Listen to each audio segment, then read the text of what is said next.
আরে এইবার সামনের মাসে একটা গাড়ি কিনেই নিব। আরে তোর মা না কোনো কিছু কেনার আগে সবার কাছে বলে বেড়ায়, তাহলে নজর লেগে যায়। হ্যাঁ হ্যাঁ, মা তো শুধু মাসির কাছেই বলে।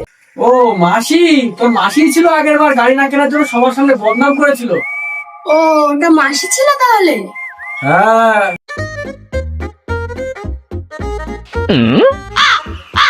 বাবা, এই নাও চা। কি রে, আজকে এত যত্ন কেন? চুপ কর তুই, বাবা হয় এটা আমার।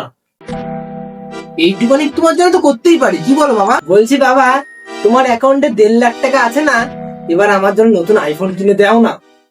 এই নিয়ে তোর চা, আর পচা মুখ দিয়ে দূর হ এখান থেকে। ও বাবা, কিনে দাও না। এই টাকা আমার বিয়ে যৌতুকে পাইনি, এই টাকা আমি কষ্ট করে তিলে তিলে জমিয়েছি। এই টাকা আমি জমাচ্ছি গাড়ি কেনার জন্য। তাহলে কিনে দেবা না তুমি? না, দেবো না।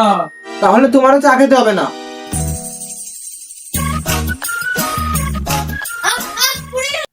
এই তুই দাঁড়া দাঁড়া।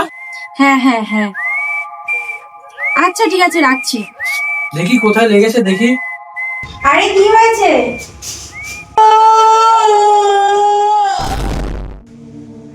দেখুন, ভয় পাওয়ার কোনো কারণ নেই। এরকম আপনার মনে হতে পারে। তাড়াতাড়ি অপারেশন করতে হবে, 5 লাখ টাকা লাগবে, তবে চলাফেরা করতে পারবে।